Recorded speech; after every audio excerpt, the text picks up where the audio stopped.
안녕하십니까. 오늘도 먹고 사느라 폭염 속에 쇠가 빠지게 고생하시는 전국의 가맹점주 그리고 독립자영업자 여러분 안녕하십니까. 종가역 뉴스 진행을 맡은 멀코라고 합니다. 멀코가 뭐냐? 멀리서 보면 코미디라는 뜻입니다. 자, 오늘 우리 정가협이 마련한 첫 번째 프로그램 대명천지의 이런 일이 1탄으로 피자 땡땡 갑질 사건을 준비했습니다. 자, 그럼 오늘 찾아주신 출연진을 소개할까 합니다. 먼저 김경무 선생님.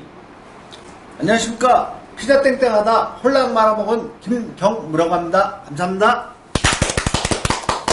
그리고 오늘 저와 같이 진행을 맡아서 해설까지 해주실 용 팀장님. 예, 안녕하십니까. 정가협 정책팀장 박성용입니다. 용팀장이라고 불러주셔도 됩니다. 자, 이제 본격 오늘 첫 번째 프로그램 진행해 보도록 하겠습니다. 오늘 참 무더운 날씨에 여기까지 올라오셔서 정말 고생하셨고 감사의 말씀 드리고요. 자, 그럼 시작하겠습니다. 그 피자 땡땡에 네. 그 점주단체가 만들어져서 네. 참 수많은 일이 있었죠. 네. 근데 그 점주단체가 왜 만들어졌는지 그 동기를 조금 간단하게 소개해 주세요. 점주단체가 만들어진 동기는 간단하죠. 먹고 살기 힘드니까 뭉쳐야죠. 그래서 만들었습니다. 일단 제일 큰 예가 하다못해 저희가 물품 대금을 결제하는데 현금만 받겠다. 카드를 못 받겠다. 어느 날 갑자기 카드를 다 막았죠. 그래서 그냥 단순하게 옆에 있는 매장 몇 개 모여서 얘기를 나누기 시작한 게 점주단체의 시작이었습니다. 그게 이제 예. 결정적으로 그렇게 된 게 몇몇 점주들이 물품자가 밀리니까 본사에다가 도저히 못 내겠다. 배째라 이렇게 나오니까 그럼 본사 들어와서 카드라도 긁어라. 그렇게 된 거군요. 그래서 뒷구녕으로 받기 시작한 거예요. 그러니까 앞에 공식적인 카드가 올렸어요. 근데 이제 그게 한 사람만 했으면 그 사람이 입 다물겠습니까? 옆에 동료가 어려우니까 야 본사 가서 긁어. 그러니까 또 한 사람 올라가고. 그러다 보니까 처음에 한두 명이 나중에 20-30명이 되다 보니까 본사가 금액이 보통 한 번 결제할 때 500만 원, 1000만 원 되니까. 그렇죠. 그럼 그 수수료만 해도 회장님이 가만히 보니까 기분이 나거든. 내가 이거 왜 돈을 나가? 야, 하지 마. 자, 여기서 이제 다시 정리를 좀 해드릴게요. 뭐냐면 이렇게 진행이 됐어요. 자, 여기서 뭐가 문제가 생겼느냐? 어느 날 갑자기 카드 결제를 막았잖아. 네. 그러면 지금까지 카드 결제를 한 사람은 충분한 시간을 주지 않고 갑자기 카드 결제를 막으면 뭐 어떻게 되겠습니까? 자, 내일이 결제 날이야. 그러면 카드 결제와 현재 물류 때까지 다 같이 갚아야 되는 어마어마한 상황이 벌어집니다. 그게 500이다. 한 번 결제가. 그럼 카드 값 막아야지. 이번에 본사 현금 결제해야 되지. 그럼 얼마 나가겠어요? 평균적으로 500만 원씩 결제를 했던 사람이랑 1000만 원을 그 자리에서. 1000만 원을 막아야 돼. 현찰로 오겠다. 이런 말도 안 되는 일이 벌어진 거야. 그러니 어떻게 되겠어? 당장 엎어진 거죠? 그죠? 근데 그것도 간단하게 해서 1000만 원 벌면 갚으면 되지. 네. 문제는 그걸 못 보는 점주들이 문제가 된 거예요. 아니, 그러니까 현금으로 물류대를 넣지 못해서 카드 결제를 한 사람들인데 그걸 막아버리면 어떻게 되겠어요? 신용불량자 되라는 소리지. 그냥. 점주협회를 만든 이유는 딱 한 가지예요. 본사하고 얘기 한번 나눠보자요. 그러기 위해서 협회를 만든 거예요. 그래서 그러니까 뭐였냐? 점주 단체를 만들려고 만든 게 아니라 사실은 우리가 모여서 지금 카드 결제가 당장 막히니까 현금 유동성이 떨어진다. 이거 큰 문제가 되니까 우리가 모여서 같이 얘기해보자. 이렇게 된 거야. 그러니까 뭐 처음부터 단체를 만들고자 했던 건 아닙니다. 그래서 그게 가장 포인트였고. 그렇지. 예. 그러면 그렇게 해서 이제 점주단체가 만들어지기 시작한 거죠. 네, 그게 태동이다. 그렇죠. 태동이었죠. 그러면 그렇게 카드 문제 때문에 이제 점주들이 모이기 시작했잖아요. 네. 자, 그러면 전 개인적으로 한 가지 여쭙고 싶은 게 우리 김 선생님은 그동안 뭐가 그렇게 불만이었습니까? 본사에. 네? 네, 이게 참 어려운 문제인데 그 본사 슈퍼바이저들이 오면 항상 그 얘기를 해요, 저한테. 사장님만 불만이 제일 많아요. 저는 그게 진짜 저만 불만 많은 줄 알았어요. 근데 이제 그걸로 인해서 사람들이 모이기 시작하잖아요. 하다못해 콜라 문제, 치즈값 문제, 그러니까 전반적인 문제를 서로 얘기하다 보니까 저 사람들 나랑 똑같은, 사실은 장사라는 게 똑같아요. 똑같은 물류에 받고 똑같은 판매 금액을 받게 되면 문제점은 다 똑같아. 근데 그거를 본사 직원들 와가지고 항상 하는 말이 있어. 사장님이 제일 불만만 해. 사실 옆에 다 점주들이 다 불만이 많은 거야. 근데 올 때마다 나한테만 불만 많다고 계속 부르는 거야. 사실 제가 또 목소리를 높였죠. 이거 틀린 거 아니냐. 잘못된 거 아니냐. 그래서 이거는 아니다. 제일 문제. 자, 한 달에 3,000을 팔아. 한 달에 300을 못 버네? 아이고. 그때 당시에 남동공단 가서 야간 뛰어도 한 달에 300 벌대. 그 다음에 전단지는 왜 이렇게 비싸? 전단지 시중에서 3만원, 4만원 할 때 8만원 넘게 팔았어. 그거 좋아. 그것까지 좋아. 전단지 문제는 안 사면 압력이 들어오기 시작해. 전단지 내용 증명이 날라옵니다. 전단지 안 산다고 나는 본사에 끌려가까지 했어. 본사에서 올라오라서 본사에서 저 영업부장이 협박까지 했어요. 제가 알기로는 그것도 그거지만 그 광고비가 굉장히 문제가 있었다고 그렇죠. 들었습니다. 광고비. 네, 그 얘기 좀 한번 참, 해보세요. 이 광고비라는 게 매달 내 판매 금액의 일정량을 내게 돼 있어요. 네. 그러니까 내가 들어온 금액이지. 내가 물류산 비용을 물류비만큼 거기에 몇 프로가 붙어서 광고비를 또 내야 돼. 본사에. 그럼 그 광고비를 내는 이유는 뭐예요? 우리가 대체적으로 광고비를 낸다는 건 메이저 광고나 아니면 TV 광고, 라디오 광고 이런 데 쓰기 위해서 내는 거예요. 그렇죠. 최고. 네. 광고를 하면서 원하는 효과도 있을 것이고. 근데 참 이게 무서운 게 이 광고비 가지고 10억이든 20억이든 모았어. 쓰면 돼. 안 써. 그리고 그 다음에 또 넘겨. 그럼 그 돈이 어디로 갔냐?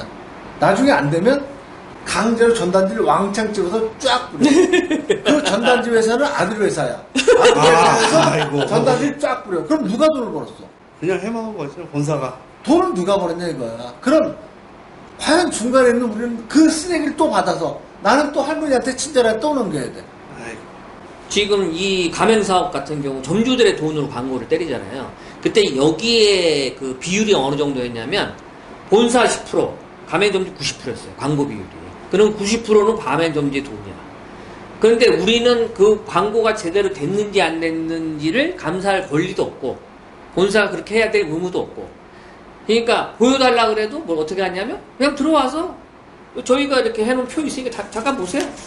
그러니까 복사도 안 되고 가서 봐. 촬영도 안 되고. 그러면 그냥 자기네 대충 꾸적꾸적 써서 보여줘도 할 말이 없는 거예요. 그죠? 그냥 광고비랑 응. 명목으로 뭔가를 썼나 보다. 뭔가를 썼나 보다. 착복하기 그러니까 위한 수단일 그러면서 뿐이고. 1년에 광고비가 올해는 방송에 얼마, 뭐 매체 지원 얼마, 매체 지원 뭘 했는지 아무도 몰라. 그게 뭐 했는지 쉽게 말해서 내 지인한테 쿠폰 팍 돌려도 그거 다 광고비. 그쵸. 광고 활동비, 판촉 비용 그런 거. 어마어마하게. 그러니까 이게 아무도 모르는 광고비를 점주들이 어이없이 보니까 이건 말이 안 되겠냐고 강력한 항의를 들어가기 시작하니까 그때부터 이제 얘기가 달라지더라. 이게. 네, 그리고 뭐 단체가 만들어진 다음에 본사의 태도는 어땠습니까? 단체가 만들어졌어요. 네. 어느 이제 간단하게 얘기해 주세요. 2014년도 한 4월경에 처음으로 대전역에 모여서 단체를 만들기 위해서 모였습니다. 그날 처음으로 대전역에 모였는데 슈퍼바이저들이 새까맣게 깔려가지고 어떤 놈이 왔나 딱 찾아보기 시작했어요. 뭐 뻔하죠. 그래서 이제 만들어 놓은 것까지 좋았어. 그 다음에 딱 만들자마자 그때부터 본사가 점검이라는 거래요 원래. 네. 점검이라는 게 뭐냐면 이 주방 상태가 깨끗한가 위생점검 위생점검을 해야죠. 한단 예. 말이야. 위생점검 좋죠. 예. 당연히 해야 돼. 그건 인정. 근데 문제는 위생점검을 누구만 하냐. 협회 주요 간부들 아니면 협회 적극 동조자들 그 위주만 하는 그것도 토요일날 그 방사 장사 잘 시간에 때. 와서 속을 확 뒤집어 놓는 거죠. 그래놓고 점수를 어떻게 주느냐. C나 D를 주면 다시 재검. 그 다음에 A, B, C, D, E 떨어지면 본사 와서 하루 교육 잠깐 간다. 9시까지 들어와서 소명서 쓰고 교육받아요. 그거까지만 시키는 거야 일부러. 그러면 방해를 몇 번 받고 나면 어떻게 되겠어요? 힘들죠. 짜증이 확 나는 거지. 그리고 마음이 약한 사람들은 내가 왜 이 짓을 했지? 그 생각이 드는 거야. 자, 그러면 본사가 그렇게 그 압박을 가하고 또 민기적거리는 태도로 대화도 안 하는데 그 우리 김 선생님은 어떤 식으로 본사에게 저항을 하셨고 또 본사는 어떻게 갑질을 구체적으로 했습니까? 제가 이제 협회 부회장을 딱 맡고 나자마자 며칠 뒤에 바로 오더라고요. 이 회사의 그 본부장이라는 사람하고 부장, 생전 보지도 못한 직원들 뭐 몇 명이 들어오더니, 아우, 뭐, 들어올 때 딱 태도가 그거예요. 오늘 시키 한번 볼래? 니들 맘대로 해봐. 아주 이 잡도 싹 뒤지죠. 거기서 이제 뭐, 대도 않는 그 어디서 닭다리 하나 끄집어내가지고, 외부 제품. 트집 잡으려고. 뭐 닭다리가 외부 제품인데 외부 제품이니까. 근데 닭다리가 외부 제품이어서 하나도 문제될 게 없는데도 그것도 문제가 돼요. 그 다음에 그러더니만 컴퓨터를 열어라 이거야. 못 열겠다. 그때부터 이제 제가 바로 했죠. 찍어. 이제부터 동영상을 찍자. 니들도 찍어라. 나는 그냥 안 읽는다. 같이 찍기 시작했죠. 근데 그 친구들은 어떻게, 나중에 그 자료를 어떻게 썼는지 모르지만 저는 확실하게 썼어요. 그 자료. 왜 이렇게 하지 않으면, 제가 아까도 얘기했지만, 제일 중요한 거는 증거가 없으면 어디 가서 다행할 수가 없어요. 그럼 본사한테 저항을 확실하게 했죠. 난 니들 거 말 안 듣는다. 니들 확실 못하겠다, 나는. 근데 나중에 한 말이 뭔지 알아요? 자기네들이 인사차 왔는데, 자기를 그렇게, 아니, 인사를 하러 오는데 대여섯 명이 조폭처럼 들어와서 꼬라봅니까? 어느 인사를 하려면 들어오면서, 안녕하십니까? 본사 누구누구인데 인사차 왔습니다. 이건 예의예요. 조폭 깡패도 아니지.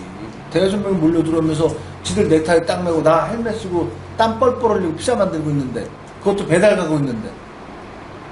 네, 그렇게 해서 참 모진 갑질을 당하셨죠. 어떻게 네. 보면. 그래서 한동안 뉴스에도 많이 나왔어요. 뭐 YTN 연합뉴스를 장식을 했습니다. 24시간을. 그래서 제목도 아주 자극적으로 달렸죠. 조폭 같은 프랜차이즈. 아니 실제로 한 뭐 거의 대여섯 명이 들어왔으니까, 그것도 떡대가 좋으신 분들이 양복을 착 갖춰 입고 오니까 위압감을 안 느낄 수가 없었고, 그 영상을 아마 요번에 같이 이렇게 나갈 수, 참고 자료로 그 영상이 나갈지는 모르겠지만 그 영상을 보면 누구나 그렇게 느낄 수밖에 없어요. 그래서 사실은 그걸로 뭐 공중분해 될 뻔했죠. 그냥 무의미하게 사라질 뻔했는데, 참 우리 제가 잘 알고 있지만 우리 김 사장님이 진짜 그동안 5년을 진짜 뭐 배달부터 시작해서 오만 일을 하면서 견뎠고, 우리 또 그때 회장으로 그 활동하던 강성원 씨도 본인이 이제 배달 대행업을 운영하면서 배운 게 도둑질이니까 가장 빨리 편하게 할 수 있는 것이 배달 일이었거든요. 그래서 그것으로 생계를 유지하면서 이 일을 놓지를 않았던 거예요. 그러니까 본사와의 분쟁을 포기하고 사라진 것이 아니라 계속 그것을 유지해 갔어요. 본사의 분쟁, 공정위 다시 재신고하고 공정위에서 수사를 하게 만들고, 그러니까 조사를 하게 만들고, 수사란 말이 잘못됐고요. 조사를 하게 만들었는데, 그 과정에서 우리 전국 가맹점주 협의회가 정말 적극적으로 도와주셨습니다. 예, 그건 제가 경험한 거니까. 그러니까 저희가 주체가 돼서 활동한 건 맞는데, 전국 가맹점주 협의회라는 단체가 없었으면 소위 말해서 비빌 언덕이 없잖아요. 그래서 5년, 6년을 견딜 수 있었고, 그 결과 어떻게 됐느냐. 공정위에서 판정을 내려줬죠? 네. 이건 부당행위다. 뭐를 부당행위라고 했느냐. 가령 뭐 아까 얘기했던 전단지, 강매도 부당행위고, 그 다음에 단체 활동 방해는 지극히 부당행위였다고 판정을 내려줬어요. 과징금 처분. 그쵸? 뭐, 우리나라 프랜차이즈 사상 최초로 14억 과징금, 이렇게 나왔죠. 보도자료가. 그거는 이제 그 공정에서 낸 거고. 그런데 그것을 본사가 가만둘 리가 없죠. 그렇죠. 그거 되받아 쳤습니다. 행정소송이라 그러나요? 그걸? 예. 예. 그래서 본사가 이것은 부당한 행정 심판이었다. 과징금 처분 취소 네. 소송을 그렇죠. 했습니다. 정확하게 얘기해 주시네요. 그러니까 본사가 과징금 취소 소송을 예. 고등법원에 낸 거죠. 그렇죠. 그죠? 네. 2심 판결에 대한. 그러니까 1심은 공정위로 본다 그러더라고요. 예. 이 가맹사업 쪽은 우리가 공정위에 제소를 하면 공정위가 1심이래요. 그러니까 본사가 제소를 한 게 고등법원에 제소를 한 거고, 거기서는 어떻게 했습니까? 일부 판결이, 일부. 아니요, 대부분 다 승소예요. 예, 아니, 본사 아니, 승소. 고등법원. 고등법원에서는 깨졌어요. 본사 승소. 그러니까 일부 과징부 처분이 일부가 잘못됐다라고 그래서 그거에 대한 취소된 그 전부가 취소됐다고 고등법원에서 판결을 했는데 그죠? 네. 대법원에 갔더니 본인께서 직접 말씀해 주시죠. 일단 간단하게 정리해서 네. 단체 활동 방해는 맞음. 네. 전단지 강매도 불법임 이렇게 해줬어. 단지 과징금에 대해서는 조정이 있었어요. 예. 그건 뭐 우리 가면 정주가 알아봐야 별로 의미 없는 거고. 그렇지. 어쨌든 핵심은 뭐냐? 단체 활동을 방해하면 안 된다는 겁니다. 그죠? 예. 이제 그래서 함부로 단체 활동 방해 못합니다. 대법원에서 판례를 남겨버렸어. 함부로 단체 활동을 했다고 그래서 가맹점은 폐점해서는 아니 된다. 그 다음에 계약서에도 없고 말도 안 되는 것을 강매해서는 아니 된다. 그죠? 예, 거기에 대한 판결이 떨어졌고. 그래서 우리 김 선생님께서 뭘 준비하고 계시죠? 제가 뭐 시간 남을 때 틈틈이 소송하면서 배달하면서 아니면 알바라도 하면서 끝까지 가보려합니다. 네. 그래야 이 나라의 마지막 역사를 한번 써보겠습니다. 너무 거룩하게 하신 거 아니에요? 뭐 이 나라 역사까지 나왔는데. 그래도. 투사시죠. 예, 뭐 그렇게까지 얘기하시면 좀 너무 이제 이게 과한 표현이시고. 그 정도 각오가 없으면 아니, 맛이 안 나잖아. 아니, 그렇게 얘기하면 다른 가맹점주 분들이 너무 부담스러워서 여기 못 뛰어들어요. 부담스러워도 돼요? 자, 그러면 오늘 참 미래 시작했는데, 미래가 아닐 수도 있겠구나. 요건 잘라주세요. 이해일지도 모르니까. 여하튼간에 오늘 영상 촬영은 요것으로 마치고, 뭐 부족하지만 앞으로는 더 나은 영상을 제공할 수 있도록 노력을 하겠습니다. 자, 오늘 진짜, 이게 폭염 속에 오시느라고 더위 먹고, 진짜 지금 막 회롱회롱 하시거든. 이거 참.